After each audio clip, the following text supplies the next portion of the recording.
¿Qué tal? ¿Cómo les va? Estamos en Futuro Posible. Y hoy vamos a hablar de futuro, la necesidad de pensar en un futuro.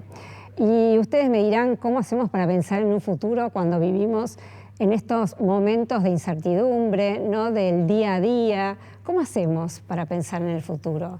Bueno, hay que hacer, digamos, el trabajo, porque hay políticas públicas que tienen que ver con la pobreza y tenemos que pensar, porque vamos a ver entonces cómo va a desarrollarse Argentina, cómo va a crecer económicamente, socialmente, porque como digo siempre, ¿cómo hace un país para desarrollarse cuando casi la mitad de su población vive en la pobreza? Bueno, muy difícil, y por eso hay que pensar estas políticas públicas de aquí a largo plazo. Y cuando yo estaba preparando el programa, pensaba en la generación del 80, ¿no?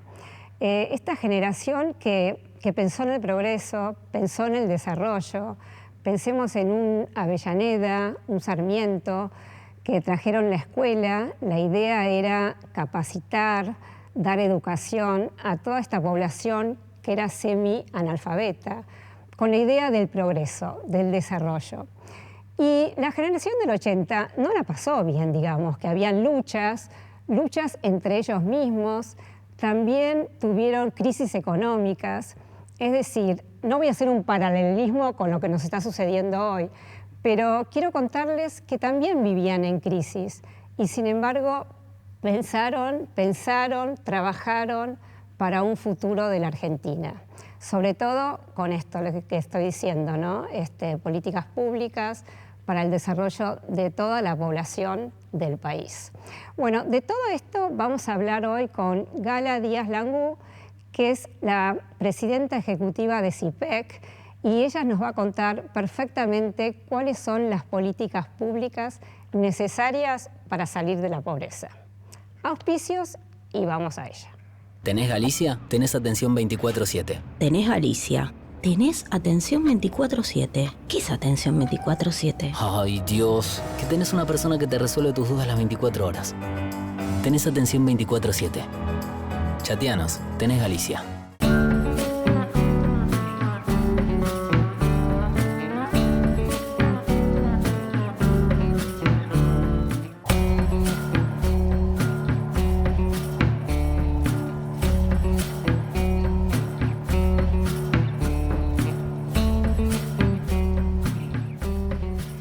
Y aquí estoy, como les dije, con mi invitada de lujo, Gala Díaz Langú, es presidenta ejecutiva de CIPEC. ¿Cómo estás, Gala? ¿Qué tal, Lola? ¿Cómo andás? Bien. Bueno, vamos a decir que nos conocemos hace 10 años más o menos. Poquito más, creo. Que ahí estabas en el tema de protección social dentro de CIPEC. Y bueno, me imagino que tus sueños son los mismos, ¿no? Tus objetivos, por qué te levantás todos los días, para qué trabajás en CIPEC. Ahora sos madre de 2 hermosos niños. Bueno, eso, ¿qué te lleva a levantarte todas las mañanas, ¿no? En este país? Creo que es un poco lo que nos mueve a todos en CIPEC, que es contribuir a que Argentina sea un país más desarrollado, más inclusivo, más sostenible, que tenemos muchas cosas para hacerlo, pero que hacen falta políticas públicas específicas para acercarnos a esos escenarios que creemos que serían de mayor desarrollo para el país, y eso quiere decir también mayor desarrollo para las empresas, para todas las organizaciones y para todas las personas concretamente que vivimos en Argentina, que podamos tener mejor calidad de vida, ¿no? Nos merecemos todos ser felices, ¿no? Es así. Sí. Bueno, CIPEC la verdad que marca agenda, es impresionante, a los periodistas, a los políticos, empresarios, pero bueno, falta todavía, ¿no? Mucho por hacer. Han habido avances, ¿no? Digamos que no en estos 10 años que nos conocemos, han habido avances, pero falta todavía. Gala, yo te estaba escuchando el discurso que diste en la cena anual de CIPEC a principio de año, que hablas de 10 políticas públicas, pero bueno, vamos a ver si podemos desarrollar las 10, pero vamos a empezar por las 4 principales que hablaste justamente en ese discurso. Uno es el tema previsional, Sí. Muy importante. Totalmente, Lola. Ahí el tema previsional es central por 2 cuestiones. Por un lado, porque es el principal componente de nuestro gasto público. Es 80% casi el gasto social y a su vez el gasto social es el principal componente del gasto público, entonces pesa mucho en las cuentas públicas y pesa mucho hoy en el déficit fiscal que tiene el Estado Nacional en Argentina. Es impresionante de vuelta, ¿es el 80%, estás diciendo? Sí, es impresionante. Sí, son 11 puntos casi del PBI. Sí. Y lo segundo, quizás no se sabe tanto, pero y se ve también en los números, que es casi 4 de estos casi 11 puntos del PBI son excepciones al régimen general. Entonces, no solo es un sistema que es muy pesado fiscalmente, sino que es muy inequitativo, porque algunas profesiones tienen beneficios por fuera de la norma y otras no. Y lo que más pesa acá, lo que más termina pesando son esas excepciones, no las jubilaciones mínimas, sino sobre todo lo que son los regímenes diferenciales, que son 177 regímenes que tienen beneficios extraordinarios y que pueden ser jubilaciones hasta muy altas y que representan una inequidad de base, ¿no? Porque podemos estar, por ejemplo, muy de acuerdo en que los docentes tienen que tener un régimen diferencial, pero ¿por qué docentes sí y médicos no, por ejemplo, ¿no? Entonces, acá nuestra propuesta concreta es trabajar sobre esas inequidades para ajustar el déficit que hoy tiene el sistema previsional, pero también construir sobre lo que sí funciona. Y lo que sí funciona es el sistema de reparto. Creemos que también ahí es importante no retroceder hacia un esquema de capitalización con las AFJPs, sino que construir sobre lo bueno que tenemos, que es la alta cobertura. Hoy 97% de las personas mayores tienen acceso a una jubilación y eso es buenísimo, es una de las mejores coberturas previsionales del mundo. Y sobre eso podemos hacer algunos ajustes, como por ejemplo, eliminar el requisito de los 30 años de aporte para entrar, porque esto también genera inequidades, porque alguien con 28 años de aporte, que trabajó buena parte de su vida en el sector privado generando aportes y contribuciones, no recibe nada por eso. Entra por moratoria igual que alguien que tuvo 0. Perfecto. Entonces, ir premiando cada año de aporte y generar un piso mínimo para todos quienes tengan acceso al régimen. Lo más importante es entonces terminar con estos privilegios de algunas jubilaciones, porque decís que esto es lo que afecta más a lo que es el presupuesto total. Totalmente. ¿no? Ir trabajando sobre eso no es la mínima, no es tocar la mínima. De hecho, la mínima creemos que es importante en todo caso fortalecerla y nuestra propuesta implica que el 80% de las personas que se jubilan puedan estar mejor, puedan tener mejores jubilaciones de lo que tienen hoy. Y eso aún gastando menos. Entonces es una propuesta que creemos que no solo es factible políticamente, sino que además es deseable fiscalmente para el Estado. Cada tanto se habla esto en el Congreso, ¿no? De sancionar. Se habla cada 2 años, cuando hay que cuando hay elecciones. Cuando hay que renovar las moratorias. Mira. Cuando se terminan las moratorias, la próxima es en abril de 2025. Entonces estamos fuertemente ahí empujando que el año que viene creemos que es un año propicio para ponernos de acuerdo y reordenar el sistema previsional y pensar bien esto del mecanismo de acceso para que las moratorias, que son un parche a un problema, no sean más necesarias, que ya esté desde el diseño incluido el ingreso al régimen para quienes no tienen aportes y para quienes tienen aportes reconociendo cada año de aportes. Por supuesto. Sí. Y después el tema de los subsidios, ¿no? Se habla un montón del tema de los subsidios, vos estás hablando de la energía, ¿no? Sobre todo la luz y el gas es lo que más pesa. En 2022, el año pasado, el Estado se hizo cargo del 79% del costo de la luz y el 81% del costo del gas en todos los hogares de la Argentina. Esto es una locura porque cubre desde la persona más vulnerable, que obviamente es necesario, a la persona más rica del país. A todos les cubrimos lo mismo como sociedad. Entonces acá implica una inequidad, incluso es una inequidad mayor, porque quienes son más vulnerables por lo general no están conectados al gas, por ejemplo, sino que tienen que comprar garrafas y las garrafas tienen un subsidio del 50%, no del 81%. Entonces proporcionalmente alguien más vulnerable termina pagando un costo mayor de gas que una persona muy rica que vive en un barrio muy rico. Me impresiona porque es lo mismo que hablamos con la jubilación, un tema de privilegios, un tema de desigualdad, ¿no? Es lo mismo. Es una cuestión de equidad. Sí, de equidad y de ordenar las cuentas, ¿no? Sí.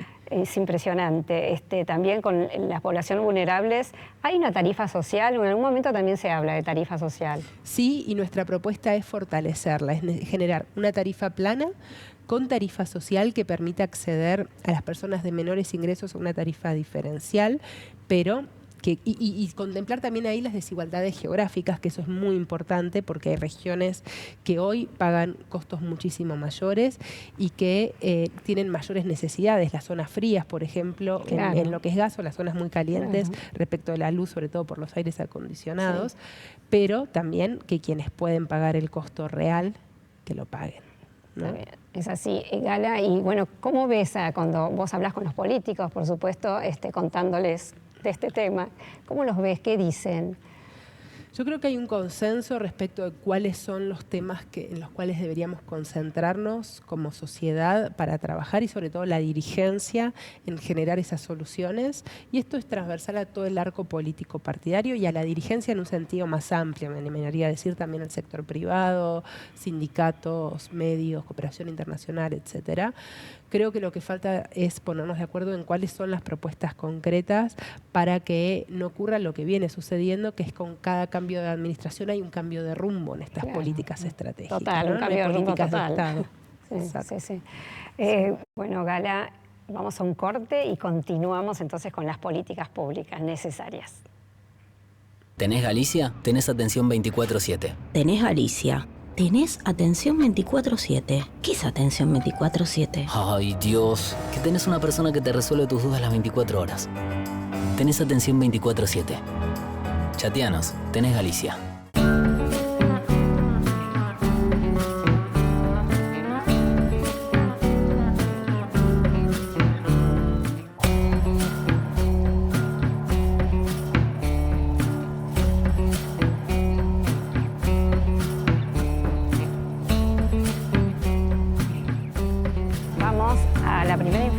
Y la educación, ¿no? Fundamentales para salir de la pobreza. Sí, son dos temas centrales y dos temas que nos llevan mucho más directamente a esos escenarios más optimistas que podamos imaginar para el desarrollo en Argentina.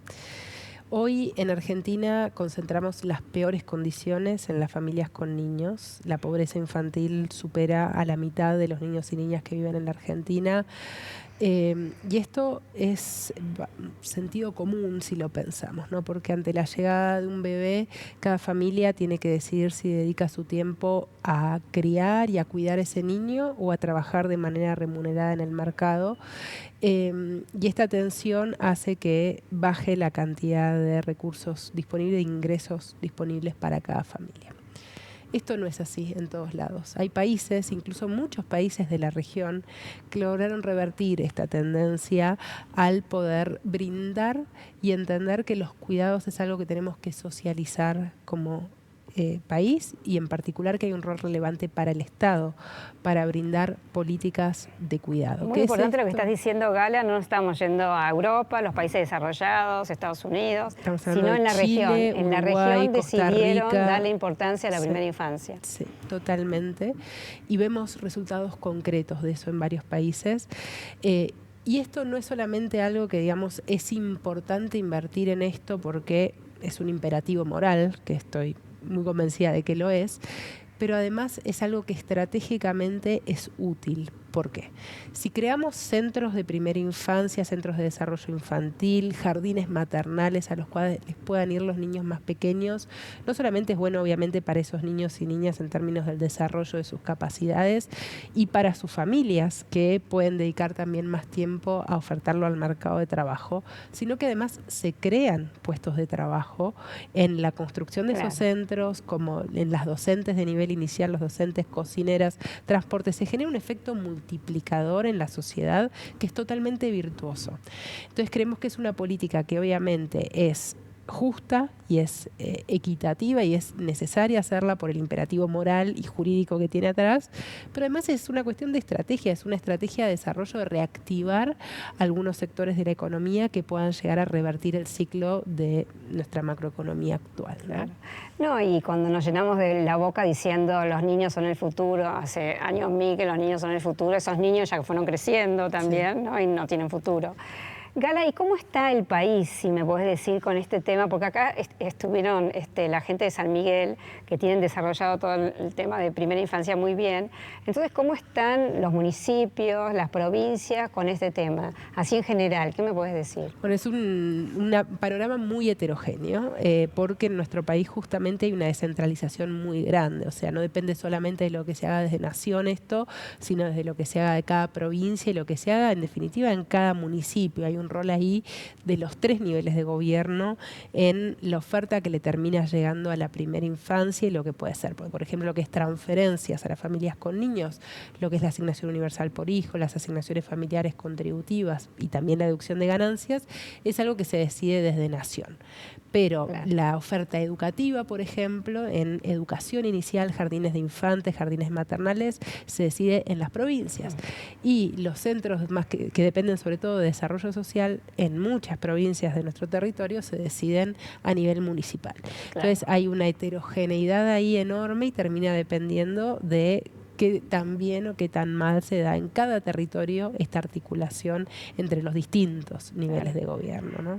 Pero bueno, hay que hacer foco ahí. Entonces es la primera infancia, por supuesto, son estos niños. Hoy, como decís, la mayor parte de los niños en nuestro país son pobres. Sí, y solamente 3 de cada 10 chicos de menos de 5 años puede asistir a algún jardín maternal o a algún centro de desarrollo infantil. Esto es muy poquito y además es muy regresivo. Los niños de las familias más ricas van mucho más que los niños de las familias más pobres, que lo necesitarían mucho más. Entonces ahí tenemos que poner una mirada también de equidad progresiva, a ver dónde se crean esos centros para generar mayor equidad, porque esto obviamente es un problema del presente, porque tenemos más de la mitad de los niños y niñas en situación de pobreza, pero es un enorme problema que nos estamos comprando a futuro, porque vamos a tener dentro de 10, 15 años en el mercado de trabajo, nuestra fuerza de trabajo van a ser estos niños que vivieron toda su infancia en una situación de pobreza. Claro que sí. Bueno, Gala, y el tema de educación, por supuesto, hay que hacer una revolución educativa. No hay futuro sin la educación, eso lo sabemos todos. El futuro posible que tenemos depende de qué tan buena o qué tan mala va a ser nuestra educación. Hoy en Argentina solamente la mitad de los chicos y chicas termina el secundario.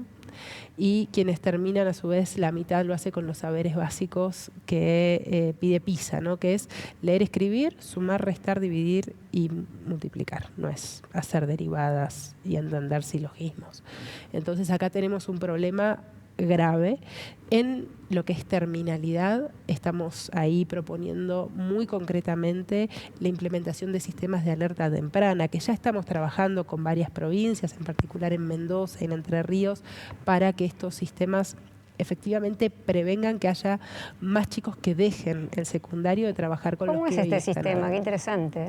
Es súper interesante, Lola, y estamos ahora midiendo los impactos que tiene, pero es trabajar con los chicos y chicas que hoy están en el secundario y que creemos que tienen riesgo de dejarlo, para evitar que hay 180.000 chicos que dejan el secundario cada año, entonces evitar que eso suceda trabajando con los que están adentro. Entonces si creemos que hay un riesgo porque, por ejemplo, adeuda muchas materias o está sufriendo una situación de bullying o tiene problemas en su casa o se quedaron sin trabajo sus padres, entonces tiene que salir a trabajar o está cursando un embarazo adolescente, por ejemplo, alguna chica, poder actuar preventivamente y usar todos los resortes de los gobiernos provinciales para atacar esas problemáticas, para que no implique ese problema que ese chico o esa chica se tenga que alejar del secundario. Porque una vez que abandona también es muy difícil, ¿no? Recuperarlo, atraerlo nuevamente, muy difícil. Sí. Totalmente. Y en la pandemia, bueno, se sabe que muchísimos chicos abandonaron, ¿no? La escuela. Un montón. Y lo segundo es trabajar para que efectivamente les sirva el sistema secundario sobre todo, y que lo que aprendan ahí también dialogue muchísimo mejor con lo que después se pide desde el mercado de trabajo, sobre todo. Claro que sí. Bueno, un tema que la verdad que bueno, vos también estás al tanto, el tema tecnológico, ¿no? Es un tema que, bueno, es el tema del mundo, se demanda empleos, es muy fácil también el aprendizaje, ¿no? La verdad que yo pienso en los chicos jóvenes, chicas jóvenes, que todos tienen celular, ¿no? A pesar de donde viven, digamos, zonas vulnerables, pero casi todos tienen su celular. Y es muy fácil para ellos entonces aprender estos temas tecnológicos, y es una salida laboral Impresionante. Impresionante. Ahí estamos trabajando también con varias provincias en usar la tecnología de una manera mucho más virtuosa en la educación, que es extendiendo la jornada usando la tecnología, la jornada escolar. Claro. Entonces, que puedan ver, por ejemplo, videos de determinadas cosas para aprender y que después usen el tiempo en clase para lo que realmente sirve, que es sobre todo la interacción con los pares, con los docentes, y eso que les sirva no solo para tener más aprendizajes en general, sino específicamente también más aprendizajes sobre la tecnología, que después los pueda dotar de más habilidades a la hora de buscar un trabajo.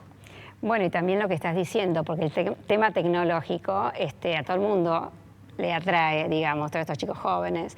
Y bueno, también es me parece, para la escuela misma, desarrollar toda esta tecnología, digamos, es también un modo de atraerlos, ¿no?, en este secundario. Afecta el valor percibido de la asistencia a la escuela secundaria, sobre todo por parte de cada chico y cada chica, y los ayuda a pensar en algo más importante, que es el proyecto de vida, que ellos puedan ir conformando, ellos y ellas, a partir de esas habilidades también, ¿no? Bueno, buenísimo. Gala, hace más de 10 años que nos conocemos, la verdad que la pobreza está en los índices cada vez peor. ¿Qué pasó? ¿Qué nos pasó en estos 10 años? ¿Qué es lo que sucede en la Argentina? Bueno, hace más tiempo, Lola, de lo que no conocemos, que la pobreza en Argentina no encuentra un piso. Desde el regreso de la democracia siempre tuvimos 1/4 de la población en situación de pobreza en Argentina. Estos números obviamente están por encima en el contexto actual. Y lo más preocupante es que Argentina tuvo un estancamiento bastante grande en lo que es pobreza general, pobreza crónica, que son las personas que nunca salen de la pobreza, que viven toda su vida en pobreza, y pobreza infantil, sobre todo, que es especialmente preocupante. Claro. Y esto, de nuevo, no es algo que pase en todos lados. La mayoría de los países de la región, sobre todo en los últimos 15, 20 años, lograron disminuir sustantivamente sus índices de pobreza a partir de la implementación de estrategias integrales de reducción de la pobreza que articulan lo económico, lo que sucede sobre todo en el mercado de trabajo, con políticas sociales que permitan la incorporación de personas en el mercado de trabajo, y también entendiendo que la pobreza es más que contar con un ingreso. Claro. Y atacar esas otras dimensiones, por ejemplo, referidas al hábitat, a lo educativo, a salud, etcétera, que en Argentina también tenemos ahí varias deudas pendientes, ¿no? A ver, la región de vuelta, ¿no? La región puede hacerlo, ¿no? ¿Qué pasa con nosotros los argentinos, ¿no? Sí. Que bueno, siempre hay oportunidades, como, ¿no? Siempre podemos cambiar también, sí, ¿no? Podemos mejorar. Y aprender. Aprovechando que estamos un poquito tarde, aprender de lo que sucedió en otros lados y ponernos de acuerdo en esas estrategias para que cada cambio de gobierno no implique un cambio de rumbo, sino que consensuemos estas políticas básicas que tenemos que apostar y perdurar como país, independientemente de quién tenga el gobierno de turno. Claro. ¿No? Vos sabés que estoy pensando por qué no hay un organismo fuera, digamos, de la política que va cambiando, ¿no? Cada 2 años que hay elecciones, cada 4, bueno, presidentes, se renuevan los presidentes. Tiene que haber como un organismo arriba de la política, digamos, con el tema pobreza, ¿no? Sí. Ahí lo que funciona en muchos otros países son cuerpos técnicos especializados, claro, en el empleo público, ¿no? Como el servicio civil, que puedan implementar estas políticas y mantenerlas a lo largo del tiempo con saber técnico especializado.